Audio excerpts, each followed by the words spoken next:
An organisation called Girls on Fire has rolled into Toowoomba. Now, there's a lot in that name. It fits because Girls on Fire believes that every young person has a spark inside them. And if you can ignite that spark, it can change how they see themselves and, in turn, how they see their community. And that is pretty exciting. It also fits because Girls on Fire delivers fire and emergency programs to teenagers. Programs designed to inspire them to take an active role in building community safety and community connection, and along the way, boosting their own esteem and confidence and resilience. Bronnie Mackintosh is the founder of Girls on Fire, and she joins me in the studio this morning. Bronnie, good morning. Welcome to Toowoomba. Good morning, David, and what a fantastic intro. I feel on fire just hearing that.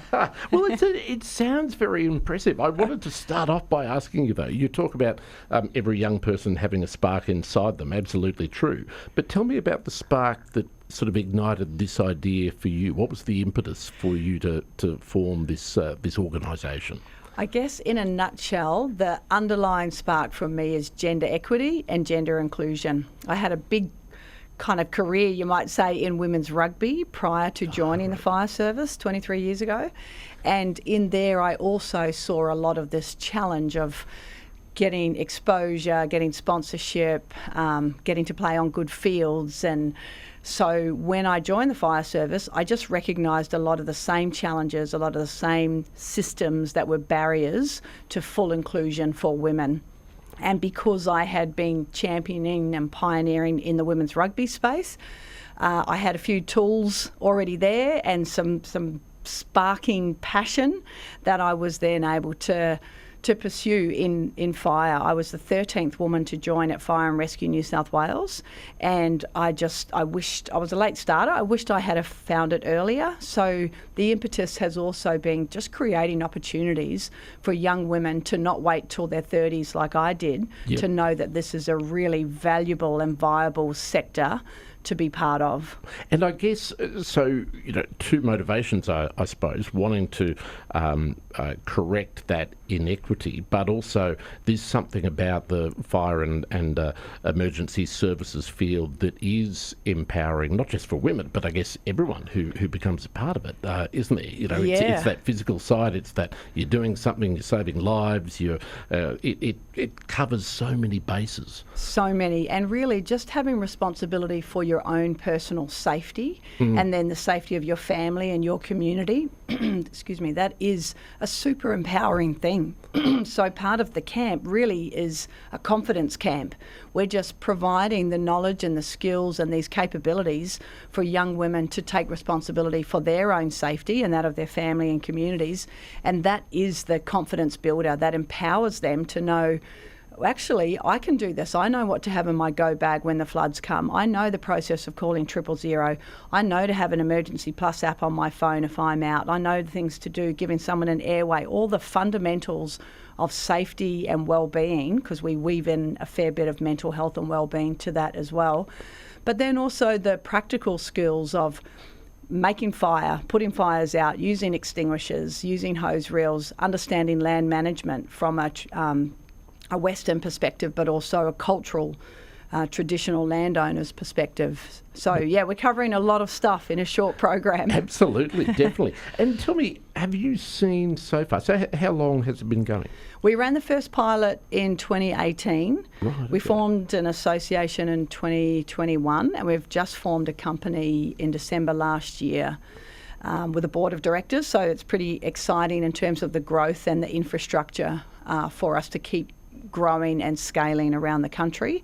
And yes, we see probably about a 30 to 40% turnover rate of the girls coming through the program and immediately joining the sector in some way. Mostly it's as a volunteer in either the State Emergency Service or the Rural Fire Service, but we've had quite a few join as seasonal firefighters in the land management agencies, forestry, and project firefighters down in Victoria.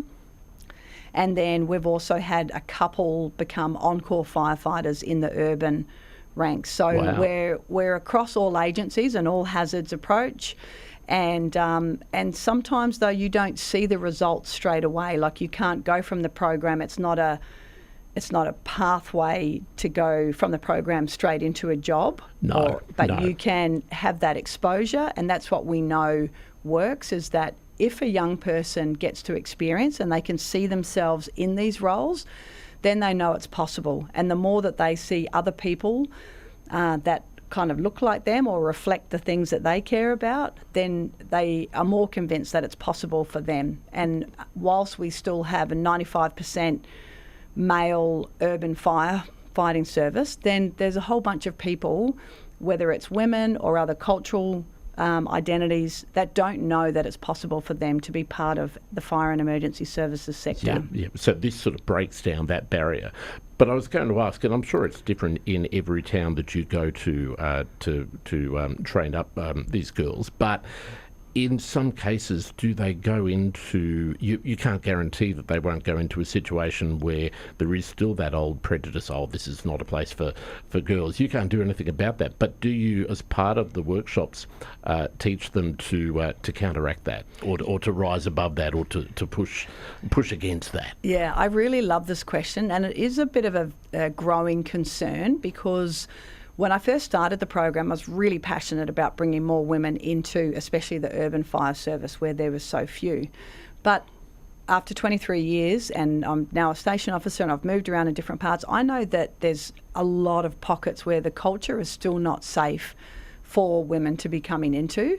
And so, but I know some of the land management agencies and other volunteer agencies, it's all sort of geographically different of where that psychological safety is better than others. But so, yes, we do prepare them. We don't sugarcoat. We sugarcoat to a certain degree, in that we want to create fun for them to learn for their first exposure. But we also explain the realities of when you are the other or the minority, and you're outside of the norms, and we touch on all the neurodiversity, cultural diversity. When you are part of that otherness, then sometimes it's not safe and you will have a hard time. So we push a lot of the resilience, the personal resilience. We really push the network. So they come into our program and they instantly get this exposure to mentors and good adults that are part of the sector, who they can then call on, check in with. And so we create that safe space and support them when we know of somebody applying through a process for a permanent position, for example, then we'll support them as part of that ongoing mentorship. That's fantastic. So it's not just the end of the one-day workshop and then, hey, go and join a local group, good luck. No, That's not how you go. No, we're really trying to push the social enterprise side of our charity and offer roles for the young women who have been on the program.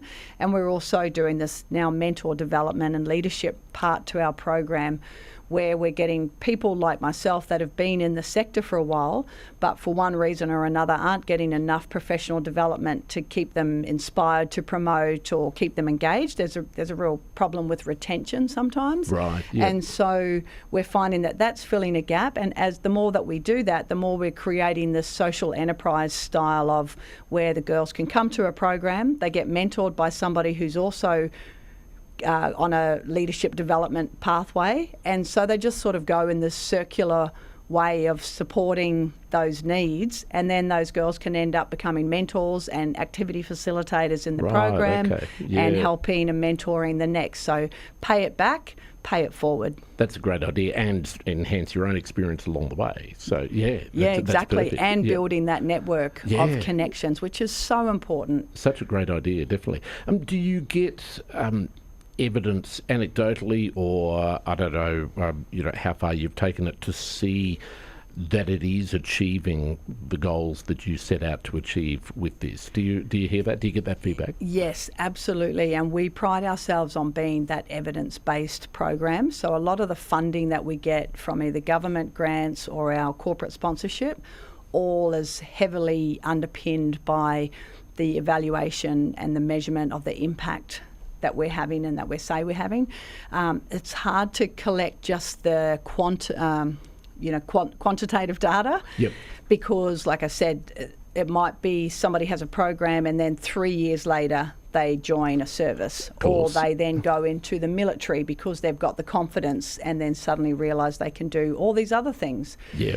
So sometimes it's hard to track the numbers, but we've got really rich qualitative data around the way that it makes them feel connected to community, belonging, more confidence in safety and what to do in an emergency. And we've got lots of case studies from our different programs, because we've been into juvenile justice, we've been across all different demographics, done culturally and linguistically diverse specific programs, lots of First Nations programs in remote communities. So the qualitative and the case study type data we have from those is really, really rich, and it proves over and over the program works. Yep. For this development of the individual, but also for that migration into the sector and to help make that sector more diverse. We've also done 2 Monash University big research studies, so they're all on our website, and we keep a running accumulation of the different ways that we're measuring the impact that we're having.